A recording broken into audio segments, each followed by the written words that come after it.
Welcome everyone. Tonight, at this particular video isn't going to be about George Orwell, but there is some communism in it because we're going to be talking about the Pope, who is a socialist. And right from the beginning, we knew that this guy was evil. Apparently, he was the head of a Jesuit order. And you see, the Nazis, when they escaped, they went to Argentina and South America. A lot of Nazis in South America and Argentina. And what did they do? Of course, they continued their socialist government because Nazism is the National Socialist Workers' Party. That's what Nazism is. Get it through your heads, liberals and democratic socialists. Nazis are socialists. That's why they set up that wonderful socialist government in Argentina, which this blessed, most extraordinary Pope did the beck and call of. Apparently, you see, the government gets rid of people who have wrongthink, which is what you want to do to us in this country. You want to exterminate those who have wrongthink. So that's what they did, and that's what they do in socialist nations. And be careful, because you see, the dictator, they change what the thinking is supposed to be. They change it at a whim. You can be following their orders, and at the next moment, the dictator, because they're crazy and they're crazy with power. Oh, I know, but if you got in power, you wouldn't be crazy. You would be all humble and everything, and you would do the right thing for the people. No.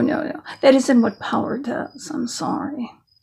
So the dictator, the party changes the rules at a whim, because this is all based on, if you know anything about domestic violence, abuse and control situation. That's why it's really interesting how all the feminists are Democrat socialists. And then they were the ones that ran the battered women's shelter and taught us all about abuse and control. But that's exactly how socialism works. They're walking lockstep in the rules of socialism, which changes the rules at a whim. They should be, against Islam because it says to beat up your wife, basically. Anytime you just feel that she's thinking, she has wrong think. Technically, that's what it is, 434. That's technically the definition. You beat her into submission. But you've embraced that because the party, which you're walking lockstep, says to embrace it. Well, let's go back to Argentina. And you see, so people who had wrongthink, and you don't even know you have wrongthink, it's just the party changes. This is all has to do with abuse and control. This is what it basically goes down to. Bottom line, abuse and control.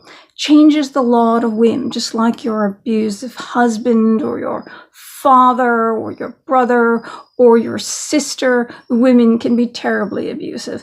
Let me tell you, I've experienced that firsthand. Women can be very, very, very abusive. Okay. So they change the laws at a whim, and this is the rules of the game of domestic violence, abuse and control, and the same rules of socialism and communism. So you have broken the law, just like there are so many laws. There are so many thousands of laws the IRS has that even a tax attorney doesn't know all these laws. Everyone has broken one of them. And when they want to take you down, they will, because there are laws that none of us even know about. It's quite like abuse and control, isn't it? It's quite tied into each other. But our government itself has changed over to socialist a little at a time, beginning with FDR. FDR was a big socialist, big fan of fascism. So that's what we're talking about. Fascism, socialism, same thing. So he would bless them, give them last rites before they threw them out of the airplane and got rid of them. They completely annihilated their bodies. Now, the Catholic Church, there are some priests that are very good, and I've been very good to the Catholic Church, actually. Done a lot of good things on the behalf of saints, so some priests are very good. I've even known some gay priests that were very good. They were not pedophiles. They actually had their guy who was an adult, one particular father I'm thinking of, that you knew they were gay, but he was a good man, and he wasn't a pedophile. So you're doing it with an adult, and you're a good person, and you're not a pedophile. So it isn't like all these priests, if you think that they're gay, pedophilia is a different thing. It's because you can be gay and not be attracted to children. Being gay and being attracted to children are two different things. Being attracted to a child is completely off the board than being gay and attracted to someone who is the same sex but an adult. That's a completely different thing. A child is a completely different thing than an adult. The body, physically, completely different. So there are some that I will stick up for, and there are some that I will not stick up for. There's some that are sick and they look like they're made out of paste. They're not even real. And there are some that are mystics, but those are usually the ones that are shut away from the world. And to be a mystic, you actually have to forget everything you've ever learned about your particular religion and go after God for God itself. Love. Through love, you meet with God. And you actually lose your feeling, your sexual desire. You lose it completely. I've been a mystic for years, and I can assure you that this is the case, and I've been studying it for years. So there is a segment of the clergy, you could say, but they live away, and they've written. There's a lot of material that they've written, and you can see it. There's a certain poetry that comes when you have communed with God, and you don't want anything else after you communed with God. But there is it's a deep form of poetry that is written. Anyway, so there's that. So I'm kind of giving you the whole spectrum of the Catholic Church. Now, this under Pope John Paul II, is you could see this poor man is being held up like he's being held up on a stick. And he's got Parkinson's, and he can barely see what he's doing.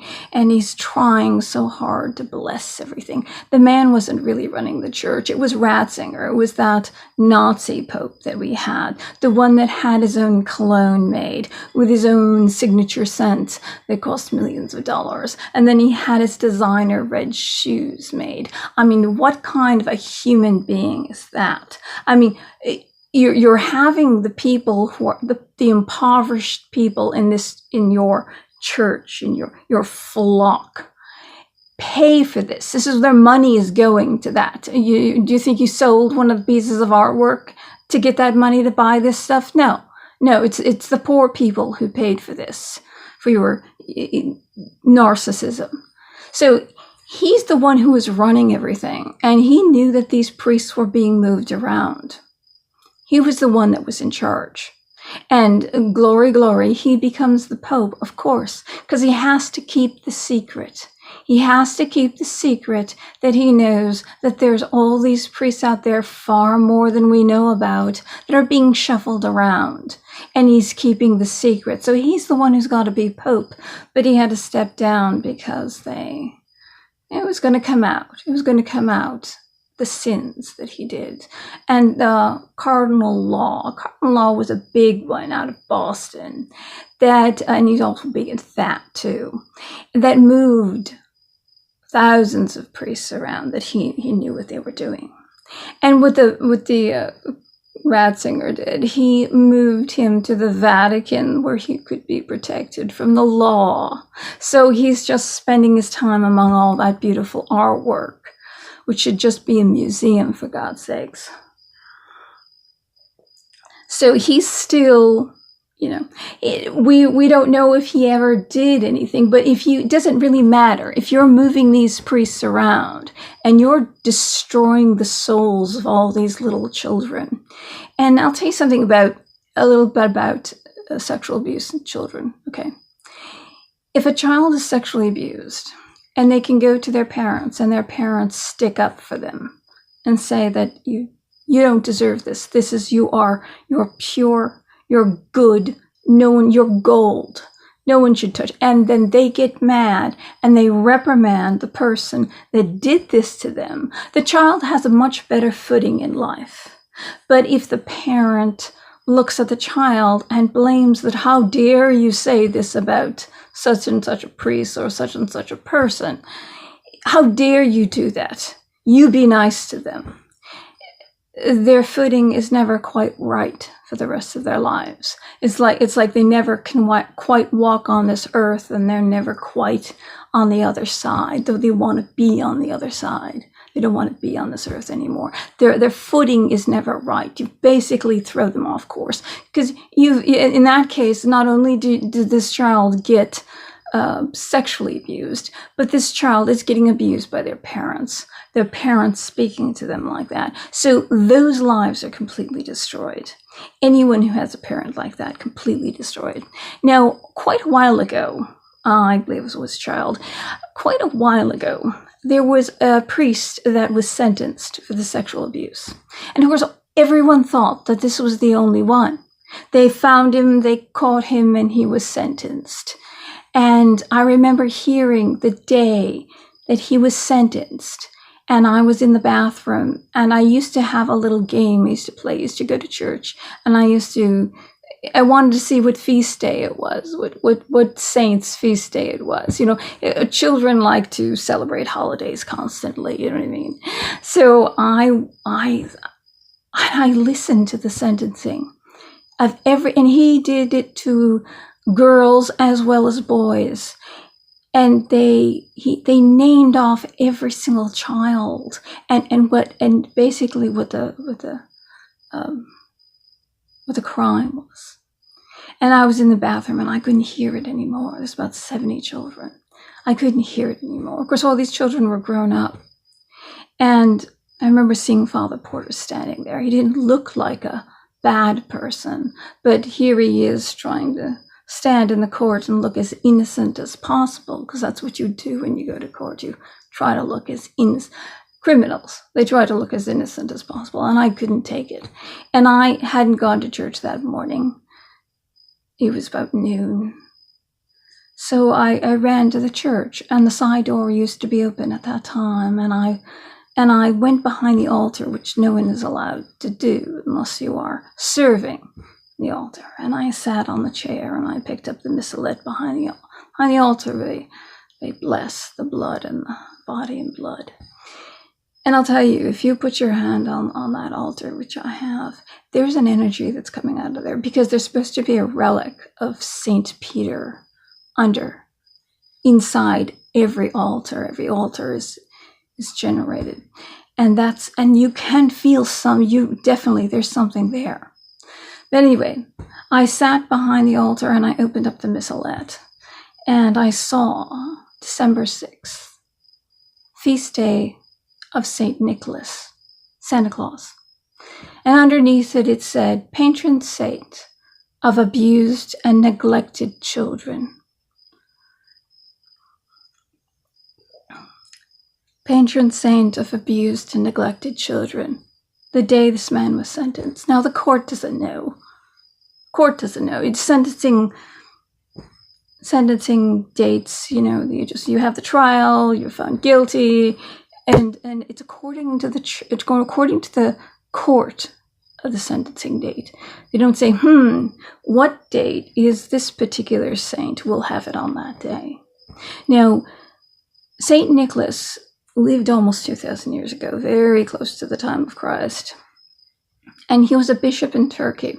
And he came from a wealthy family. And he used his money to help children, poor children.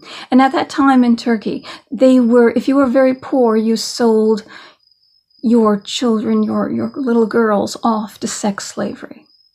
And to prevent this from happening, St. Nicholas used to go around at night, and they used to hang their stockings on the inside of the door to dry, and there was a little hole, and he used to pop some gold coins in there. And it was enough so the children were not sold into sex slavery. Now, isn't it interesting? Sex slavery. And it is like heaven reached out and said, heaven itself has justice. Maybe not on earth, but heaven itself is watching.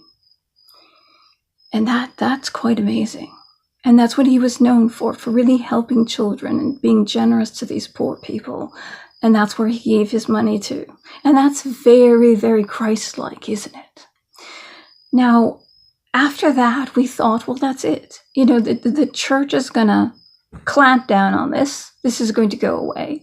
Because certainly as we've learned about Jesus Christ said, he elevated children to even higher than the status of an adult, because children are only worth half of an adult, and so are women.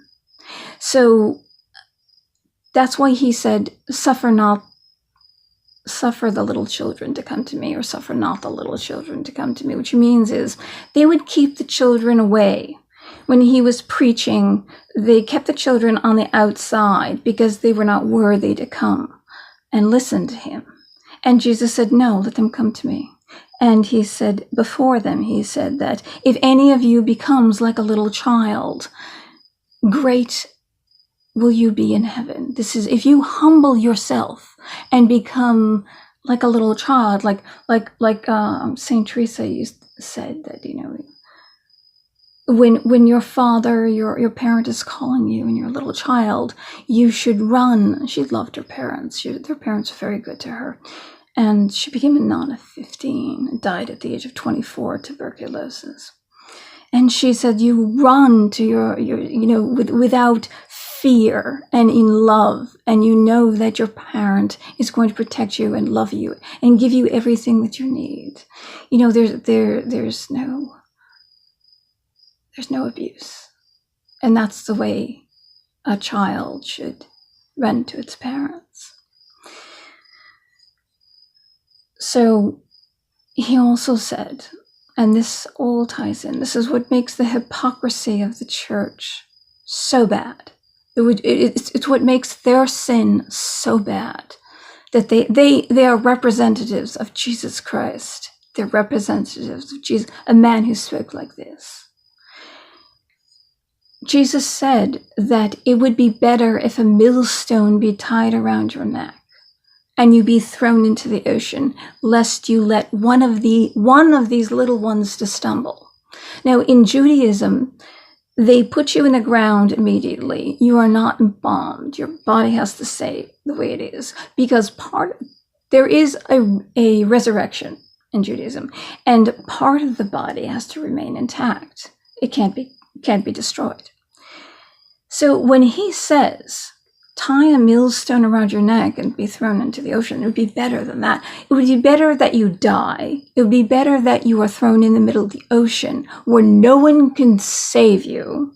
And your body, if you're in the ocean and you die in the ocean, there's bacteria, there's a certain kind of living kind of creature, I forget what it's called, that eats away at even your bones, not just your flesh, that's going to go, but even your bones. So that means when he said that, he means there's nothing left of them. It would be better that that you die, no one can save you, and there be no resurrection of you, that you vanish from existence completely, then you cause these little ones to stumble. And as I said, your path, you can never walk straight on that path again for the rest of your life, especially if your parents don't stand up for you. You are stumbling for the rest of your life.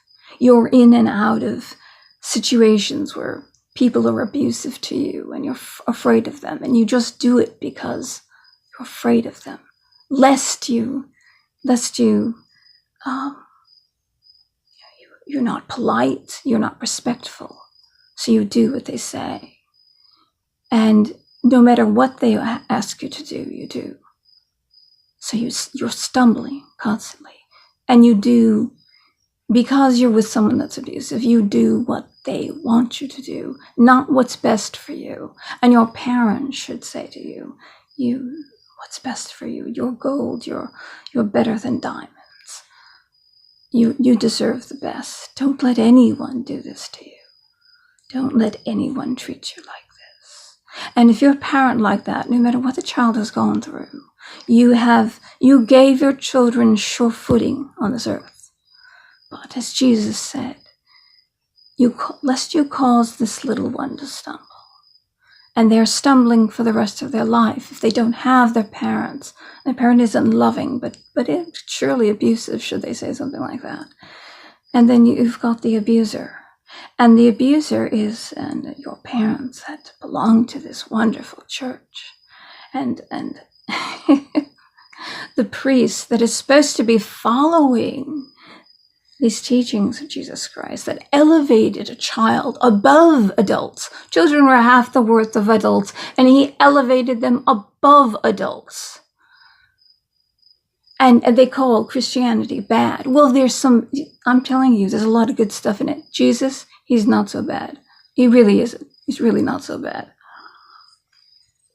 Especially if you're an abused child and you read those words and you know it. Now, apparently the Pope here has written some stuff about, he put out this letter about how we should not have ignored this problem.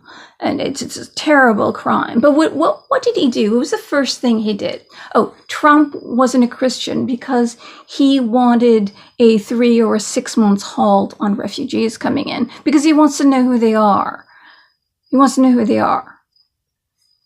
He wants a background that these people aren't the ones that are following jihad, right? And he wants to know who's coming over the border of the southern border because they found Qurans in the desert. It could be that. It could be the drug cartels. It could be MS-13 gangs. Women who run across the border get raped. All the children who come across the border get raped. And he's obsessing about, these children. Trump has got the children in cages. Apparently there was 40 for Trump, and there was 70,000, 700,000, I think, that Obama had in cages. Well, as it turns out, you must let every single one of these children in and their parents, and you have them together. Well, they weren't their parents. 83% of them were sex traffickers. They went right back to Mexico. So it's good that they were separated. They picked up these children. They probably paid the parents money. When your kid gets to America, they'll bring you in. That's what Obama told them. That's what's going to happen. They'll bring you in. Oh, these are wonderful parents. I want them in this country doing that to their children. And these children are just pawns. And it doesn't matter if that child disappears and dies by the drug cartel or gets raped, because they send them over with Plan B, because they know they're going to get raped, because rape really isn't a crime in Mexico, Rape really isn't a crime. You have to just go apologize to the parents. 97% of the crime is not prosecuted in Mexico, because it's not, crime is different in Mexico than we have here. Crime, there is a set of laws, and it protects children and it protects women, but the women are running across the border and they're getting raped. They're being taken across the border with the drug cartels, and they're being raped and sold into sex trafficking, or if they don't want to join that gang, 2 bullets go in the back of their heads. But this Pope said that Trump was not a Christian. This Nazi, Marxist, socialist, democratic, socialist Pope. No wonder he's ignoring this scandal. Oh, he was the one who names himself after St. Francis of Assisi. How dare you name yourself after St. Francis of Assisi? How dare you name him? He's my beloved Pope. No, he's my beloved saint. He is the one of the Protestants, pagans, everyone loves Saint Francis, the ones who talked to the animals and the birds, and the animals, and they understood him, and he took care of the lepers and the poor people he brought in, and he took care of them when the Catholic Church was pushing them into the back of the church. So how dare you name yourself after Saint Francis of Assisi? And how dare you say Trump isn't a Christian? I don't care how many adult women bimbos he's been with. He's protecting children. He's protecting women. He's protecting life from being raped and sodomized and sold into gangs, and the people in this country have been being killed. How dare you? How dare you, you Nazi Pope?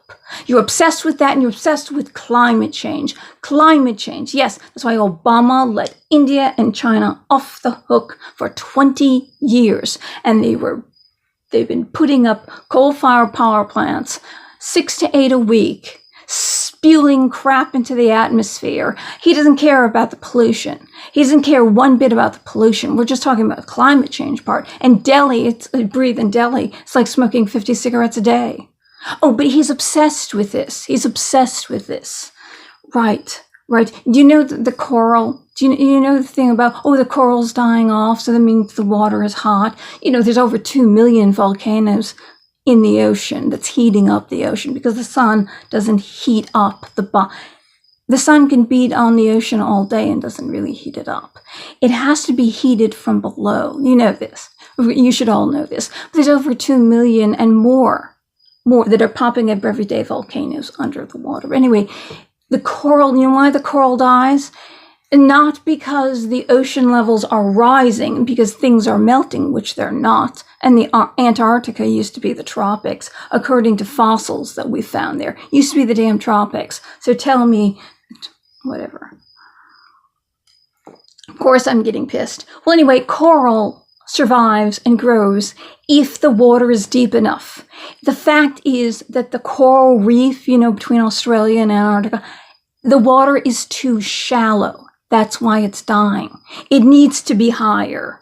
So this whole thing, you don't let India and China off the hook, and then you put on 20,000 regulations to the companies in America that go out of business and are putting this country in the hole. We have to, it's because of the carbon that we put out. But apparently the countries that, apparently, I guess this is a white country, but I see a lot of people who are not white in this country, okay? Tons of people who are not white in this country. Because India and China are not considered white, that's why you're letting them off the hook?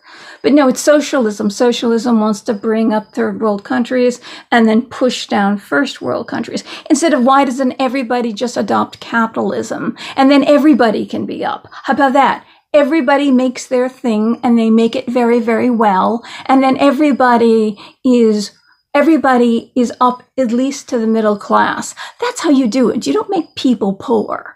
Well, anyway, he doesn't care. There is no such thing as global warming. That's your proof. If he cared a whit about it, the Paris Climate Accord, which means we have to pay money to all these countries. It's a bullshit thing that came out in the 90s. In fact, I heard Art Bell talk about it. It's a bullshit thing how they wanted to tax the first world country, wanted to tax America to give it to the UN wanted to give it to the third world countries, but Art Bell said no one would ever go for that. We wouldn't go for that. So a few years later, it's 1996, a few years later, you got that damn movie, that everything in that damn movie, which he won a Nobel Prize for, was wrong. So this is what the Pope's obsession is about. Bring in more refugees. Bring in more refugees. Have you read the Quran? Do you know that if you don't convert to Islam, you're killed? But Jews and Christians are, because they're people of the book, we have the option of being a dhimmi, which is a slave, and we have to give 60% of our wages to Muslims. So we get that. Otherwise, if we don't pay that, we die. So that's really interesting. So you want, and basically the refugees that are coming into Europe, very, very, very, very few are working. And what's happening? The Christians are paying for them to live. The Christians are paying for them. So they're actually doing what it says in the Quran. The Pope is abiding by the laws of the Quran, which is amazing. But it's a totalitarian system. So is socialism and communism. It's all tied in. This is his obsession. His obsession is not taking care of children that are getting raped and sodomized and abused, thousands and millions, more than we even know. This is not his obsession. If I heard that once and I was the Pope, by gum, that's it. It's done. It's done. We're going through the whole thing, and we're making sure that if anybody who wants to do this particular job, whatever tests that they have to go through to make sure that they're not a pedophile or some kind of rotten human being, I'm going to put them through that test. Let me tell you, you give me the keys of that Vatican. You hand me the keys to that Vatican. My grandfather was a priest, so I know things. I know all about the way you work, and I know all about all your prayers, so I can take over real fast. Felina right here and her will take over real fast. I'll tell you that right now. And I'll fix everything up. And you just let it go. Because climate change that doesn't exist, that puts people into poverty. You see, Islam is totalitarian, and so is socialism. They want socialism. And the way you get it, they're basically using these refugees. They're using these poor Muslim people who probably don't even know what's in all the books, all those sacred books that have got all that stuff in it that's not good. They probably don't even know it. And when they come to Europe, the imams are teaching them. They're actually learning it when they get to Europe, by the way. So if you get people who are not used to a totalitarian system, free people, the way Europe used to be, Christians and free and all that stuff. You can come to church, you don't have to come to church. It's no big deal. You get them used to a totalitarian system. And by bringing Islam in, wear the haji. That's what they say in Germany. Put the hijab on and you won't get raped. So you have to, no, they'll still rape you because you're still an infidel, you're not Muslim. And they will still do that to Muslim women. So it's not like they're getting us used to a total. And what they're going to do is they're going to pull the rug out of Muslims too. They're going to take that away, no matter what sect they belong to, even if it's a sect that doesn't do jihad. All of the Muslims, they're going to pull the rug under, and it's going to be no religion. That's what socialism and communism is. It's no religion. They take God away completely. So if you think that you're going to win because you're Muslim, and they're bringing Muslims in, and you think that you're going to be able to practice your religion, you got another thing coming. They're going to pull the rug out from underneath you, and you won't be able to practice Islam either, no matter what sect you practice. They're using it because it's a totalitarian system. Okay, and that's what this Pope is doing. This is what he's been obsessed about. Climate change and bringing the refugees in and filling Europe by the laws of 7th century Arabia. These people do not live by the laws of 7th century Arabia. They're not used to this. It's completely different. And these people, they marry their cousins. It's a whole different way of life. And you move them and you put them together. And as I've said before in my past video, it doesn't work. It's not going to work. Okay? It's not going to work. It's not a good idea. But this Pope, it's all about bringing socialism. It's all about changing things to communism. That's why these children, which should be the most important thing, if you say you follow Christ, then you know what I've just said. You know those passages. You know how Jesus felt about children. He didn't feel children, what he felt about them. Okay? And you're not following Jesus at all. Your job as this Jesuit priest in Argentina, in Nazi socialist Argentina, yes, get it through your fat heads, you liberals. Get it through your fat heads that Nazism is the same as socialism.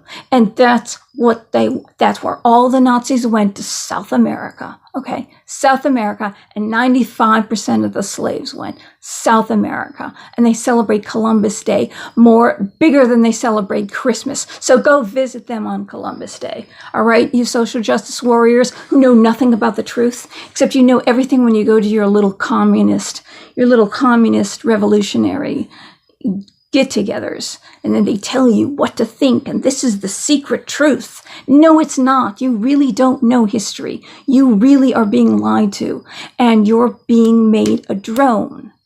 And once they take the countries down and they kill a bunch of people and a bunch of people start to commit suicide, they will take you down too, because you're out of control and the government fears people who are out of control. They don't want you to turn around and turn on them. That's what happens in every single socialist communist regime. Look it up. Study history. Look it up. This is what's happening. So this pedophile thing, it's far more, and they say that it was only the priests in close to the Swiss border that helped the Nazis escape. Well, I think it was more than priests near the Swiss border that helped the Nazis escape. In fact, they turned their heads and they let it go on with Pope Pius XIII or something like that. He let it go on. They knew exactly what they were doing, and they were party to it. This is completely, and poor South America, most of them are Catholic. Oh, I feel sorry for them. So you can see, that's why you definitely feel sorry for the people in South America. They have no idea. They have no idea they're being used right and left. And they're loyal to the Pope. Oh, are they loyal to the Pope? But I'm going to get the keys. And I'm the one who's going to wear red. And I'm going to wear a kimono with very scantily clad underneath. And that's how I'm going to do the Mass. And everybody's going to get wine. Oh, forget that communion. Everybody's going to get the wine. Definitely. And everybody will be free to practice their religion, and nobody's going to pull the rug under you. As long as you're not committing jihad or killing people, or, and there's good sects of Islam like Sufism. I believe in that. And there's some kind of purity out there, no matter what I've been through. And like I said, my grandfather went through this. And he was beautiful. He was absolutely beautiful. Went through this. And I have a cousin that was absolutely beautiful. Beautiful curly blonde hair. And he had blue eyes too. And a priest wanted to take him overnight. And this was a long time ago. He's an older cousin.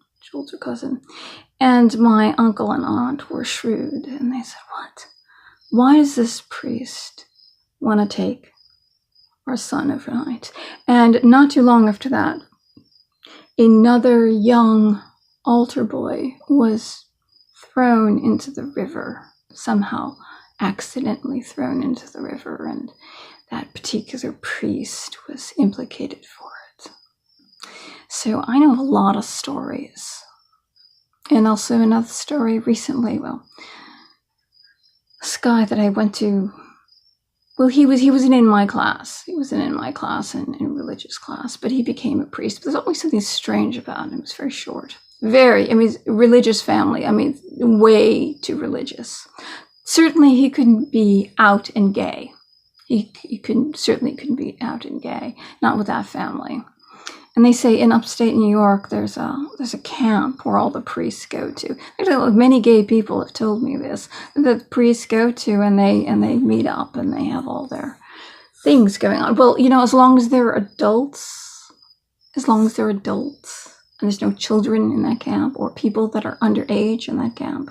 But apparently, I'm surprised that no investigative journalists have gone up there. But I've heard it from enough gay people, a lot of gay people in my town. I've heard it from enough gay people that it's true. I think my cousin told me too. My cousin told me, and he's like one of the tops in the whole movement. He's like a bigwig. That it's actually true. But as long as they're all adults. Well, anyway, this particular, which I'm sure, why didn't you just go to that camp? But there was always something in my mother. My mother was crazy. My mother, but even she was crazy. Even she said there was something wrong with him. There was something just wasn't right. He became a priest.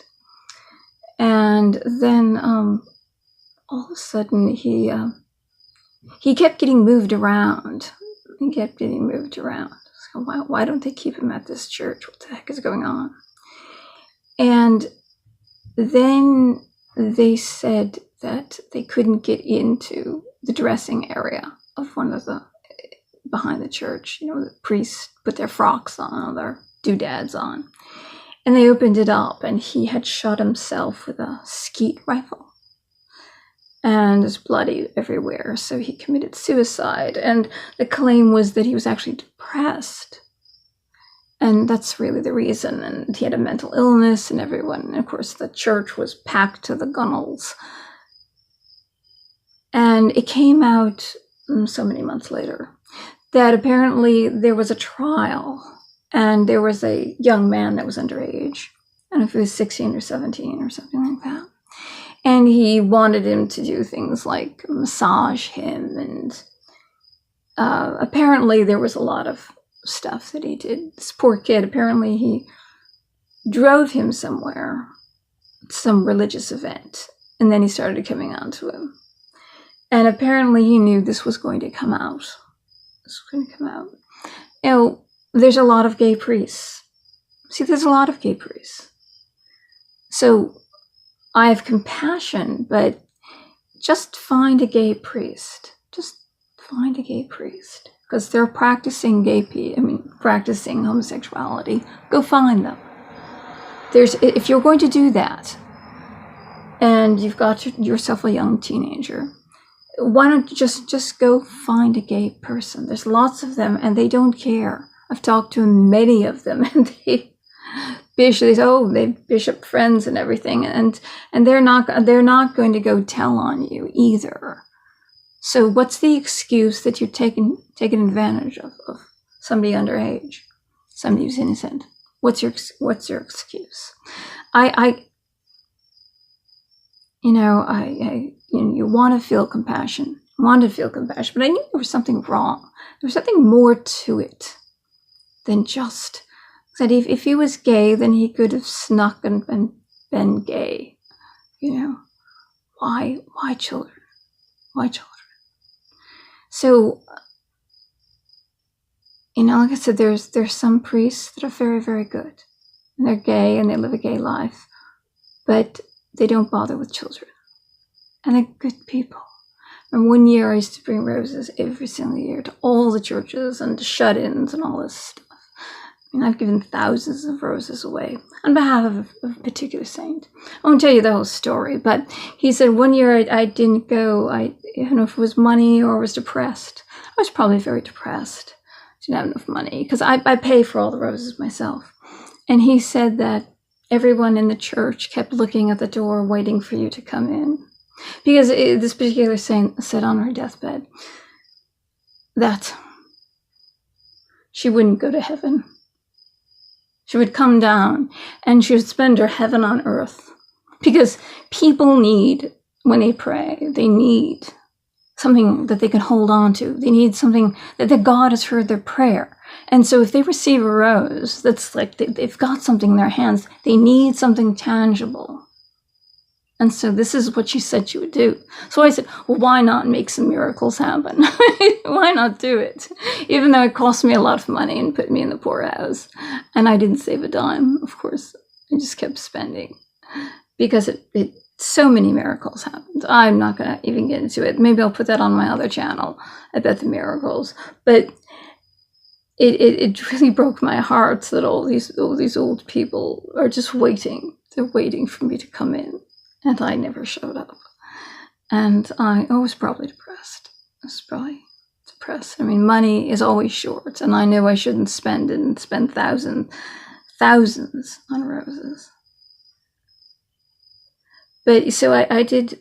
And he always said such a wonderful sermon every single year about his memories of the Saint Teresa of Lisieux.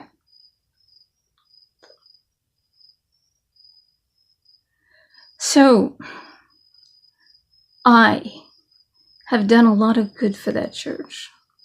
I really have. I remember asking a priest, may I bring roses this year? A priest I didn't know that was taking over. And then the woman who was assisting him, she's a very good woman, French woman. And she said, he said, I know who you are. And I go, how could you know who I am? You're not even from this town. You're far away. And she said, your reputation goes before you. And then I stopped going because people started talking to me like I was some kind of a saint, looking at me like I was some kind of saint, little children coming to church just to see me. And I said, I have to stop going to church because I'm not a saint. I'm not a saint. And I don't want to be seen like this. I want to be forgotten. Just pass them out and I'll see you next year. So there are some very good people that go to church. And there are some very good saints. And unfortunately, there is a lot of good about the church. I'm telling you. But not these priests. Not the people who are running this church. This church has been, they say that our government has been taken over. It's been hijacked. Well, so is the church.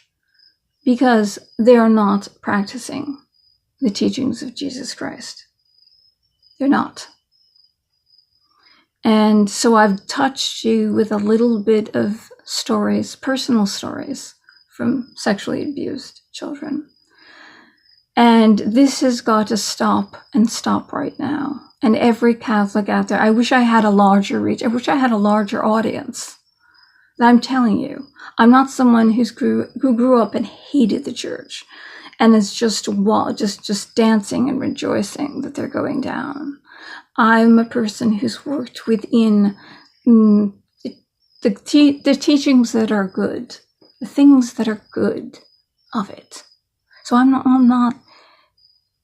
So unfortunately, I don't have this reach, a wide reach. Any audience, maybe 3 people will watch this. But we have to stand up and demand that this church be closed down completely, that those keys be taken away from that Pope. They have no right to hold those keys because he's obsessed with the wrong things and he's obsessed with death. He's a party to executions, the executions of a fascist socialist party. Is obsessed with everything else, and to dare to call Trump, who it's not Trump, yes, who has some bimbos, yes, but is actually doing the Christian thing by protecting people and children. That's the Christian thing. How dare he? Take those keys away from him and close that church down now, and go through, just pull those priests out and find every single one that's a pedophile.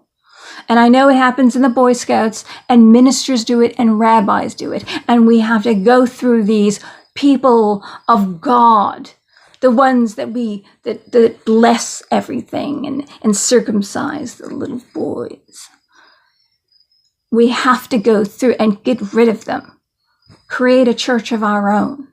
The church with the people do the Mass, the people do the service, the people who are not perfect, but they love God and they love their neighbor and they want to do the right thing. That's how the church was in the beginning. It was the people that got together in the catacombs and they remembered pieces of the Gospels, and each one would recite a piece of the Gospel. But there was church fathers that used to send letters back and forth to each church father, and they would contain in these letters pieces of the gospel. So the gospel was never forgotten. And it's interesting to know, maybe we don't have a Bible that and I know this for a fact, we don't have a Bible that might go back, a book that goes back all the way that's contained with the gospel in it. There is no book. We have no book, but we have all these letters. And you know what's in those letters? Every single one of these letters contain bits of the gospel. You can and this is according to Bible scholars and Bart Ehrman, the one who's an agnostic. This is a fact. You can put together the entire New Testament through all these letters which we have. It's not a fairy tale. Whatever it is, it goes all the way back. It goes all the way back, and we've got it. It's not such a fallacy. So all these beautiful teachings that Jesus said, whether he was God or just a man, whatever, These are beautiful teachings, and there are beautiful teachings about these children and how we should teach children. And the hate that he had in his heart, the anger that he had in his heart for anyone that should do this to a child, to do any wrong to a child, to abuse a child in any way, and to set their course in the wrong direction, to cause them to fall. Those are pretty good teachings. And these churches are not teaching that. They're doing the opposite. They don't deserve the position that they're in. And you could imagine in the time of Christ, when children were only worth half that of an adult, and a woman is only worth half that of a man. And their witness statement was good for nothing, yet it was the women that went to the tomb. And he appeared to. It was the women's statement. That's our statement. It's the women's statement, not the men's. That somehow in this strange period, he should write something like this about children when everybody believed the opposite. He went out of his way and made a point that rings true today, that these teachings that we need so much today. Priests in Italy used to have, priests used to be married up to the year 1100. And after that, because Italians never trusted the priests. That's why they went and they learned how to do the blessings themselves. They really never trusted priests. But they trusted a priest less if they didn't have a mistress, because a man needs to have a woman. There was something wrong. See, people thought right. And see, that was right thinking, wasn't it? Wasn't it? And this Jesus, whoever he was, whatever you think he was, these teachings coming out of that Bronze Age Palestine these are very strange teachings. And to raise women up and to put them in as witnesses is very strange for that time. That's why it's either, if you say it's made up, why would they make something? You would make up something different in that time. It holds, there's some credibility there. There's some credibility there. Like when I sat in that church and I picked up that missalette and that it was Saint Nicholas's feast, the patron saint of abused and neglected children, the saint that saved little girls from going into sex slavery. How does that happen? How does a strange miracle like that happen? And there are thousands of miracles I could tell you about that would spin your head around. How does heaven reach in? And somehow there's this other realm that reaches through the veil to us. And possibly these teachings in this strange time of all places in the world, Palestine, it's like that this should come out of is very odd. And this church has not been following this. Oh, they've got the statues and the icons. And they say his name all day long, but they're not following him. So I want the keys. I want the keys to the Vatican. I'm taking over. I know what to do. My grandfather was a priest, but he got out of there immediately and got married. He didn't care. The woman was 9 years older than he was. As long as she was a good woman, he got the hell out of there. So I know what I'm doing, and I'll fare very well. And I will do that mass in this kimono and a little something else underneath. And everybody gets wine. But every child is protected. And I will sift them out. I'll throw them all out. Boy, I'll have a good time. So I demand that everyone out there demand that this church close. This is it. This is no more apologies. This is the last apology. Bullshit apology that I've read. And I keep reading these bullshit apologies. They said, we need to give them the tenderest of pastoral care. I think Ratzinger said, oh yes, yes you did. Yes you did, didn't you? The church is closed. I'll give roses, but you gather somewhere else, and I'll bring you that rose, and you'll get that miracle. Because I've seen enough of them. It's true. Miracles happen. And we need heaven to break through and close this church down right now. So, this is where you get the kiss from. Goodbye.